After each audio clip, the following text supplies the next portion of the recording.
Welcome to the Aromatic Pipe, where I like to talk about the art and pleasure of smoking aromatic pipe tobaccos. Now tonight, before the light goes entirely away, got a little story to share.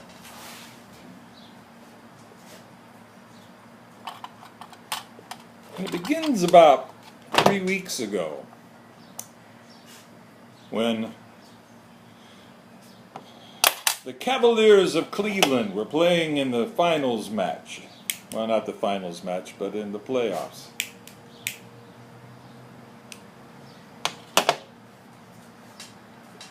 was a Saturday afternoon, and I decided to go watch the game with my friends down at my local tobacconist.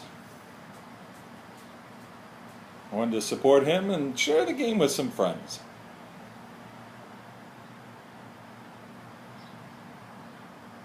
So I entered the door, picked up my normal Coca-Cola,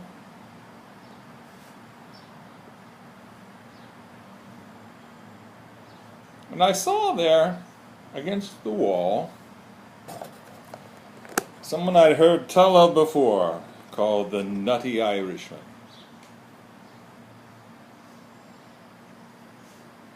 I thought perhaps this was the day I should make his acquaintance. So I sat down with this fine fellow, and the first impression was wonderful. My friends had a wonderful impression too.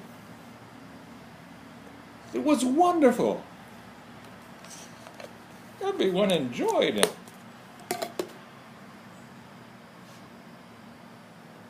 And we sat down and began to smoke, and it was wonderful. Quite pleasant. But I noticed as time went on that quickly became evident he didn't appreciate Coca-Cola much.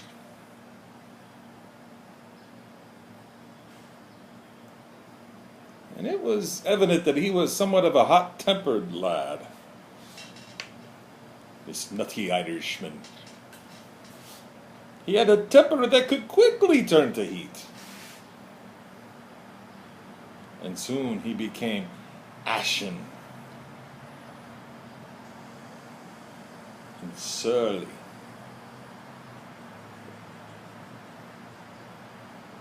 It started out as a very fine conversation, soon turned bitter.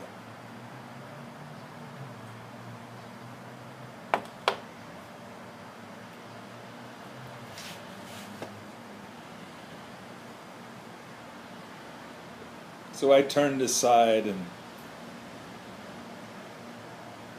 watched the rest of the game with another old friend, a reliable friend I'd brought along.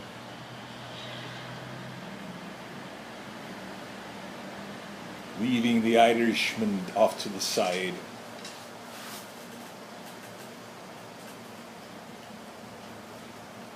But the next day, I remembered how pleasant he was at first. And I thought surely I'd gotten the wrong impression. So I sat down with the Irishman again.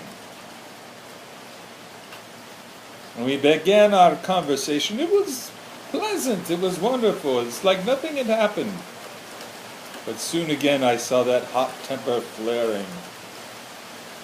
And he turned ashen again, and I had to set him aside.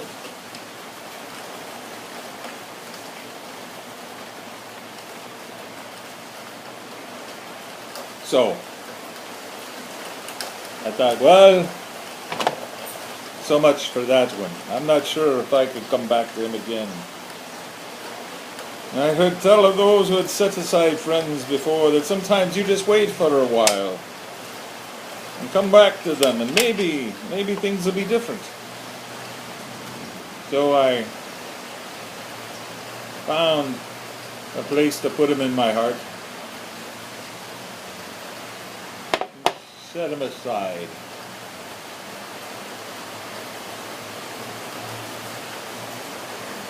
But a couple weeks later, I was looking for something different, someone to sit down with other than my same old companions, and I saw him there, off against the wall. And I thought maybe I didn't give him a fair chance, this Irishman. And I got to thinking, I had smelled liquor on his breath. Liquor on his breath.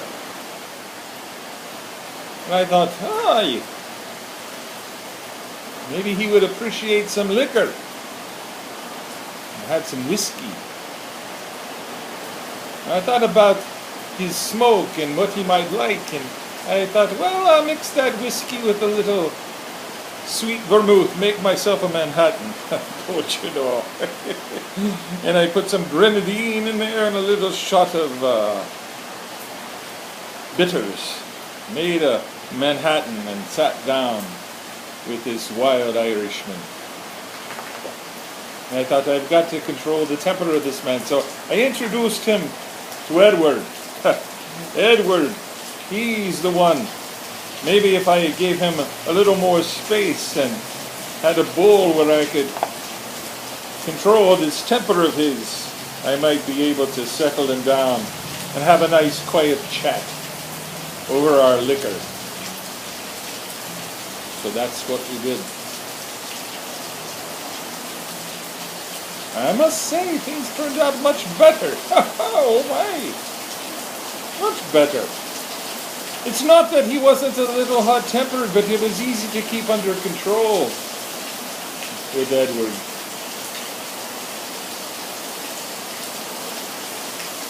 We could control his ashen nature. And we kept his ashen nature tamped down to keep the heat from building on his nature. And I dumped it out on quite occasion. And you know, I made it all the way for a very long conversation. It was very pleasant. But of course, the first of it was more pleasant than later. It seemed that he had a flat character, not much going there.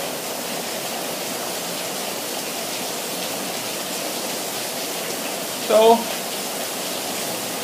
I looked up some old friends of his, Cornell&Diehl. And they said, in his bones he had frangelica and Irish mist. And I thought, oh, those are the drinks. That's what I smelled on his breath. Oh, my.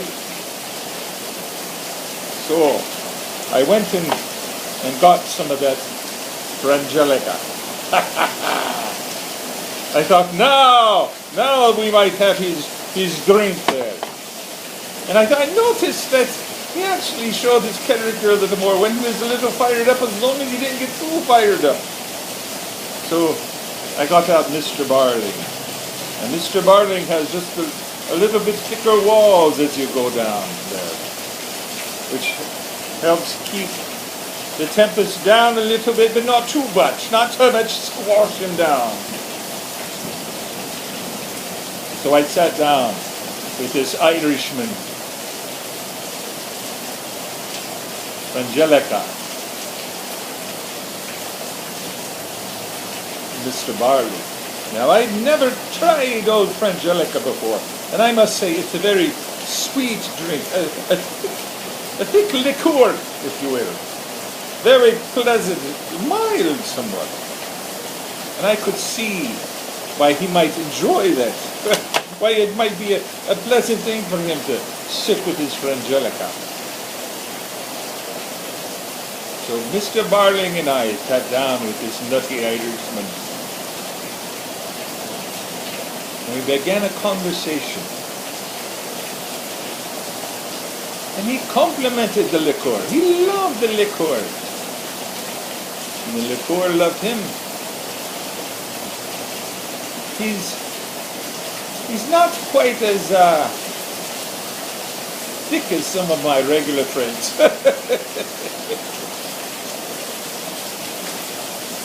But it just seemed to complement the liqueur. And it brought out the nuttiness in this Irishman a little bit. He's much more friendly. It gave a pleasant smoke.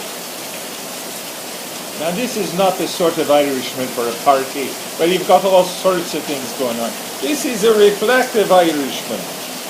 An Irishman that's heavy on the tongue. He doesn't like to be up in your nose, he likes to be down on the tongue. As most Irishmen do, as they weave their tales and tell stories. And I think I found myself a new friend. Not the everyday friend, that sort of friend when you're in a quieter mood. A mood for a more thoughtful conversation. So I hope this might be a lesson to you. Don't be too quick to let go of possible new friends. It might just take a little while to understand them, to get to know them.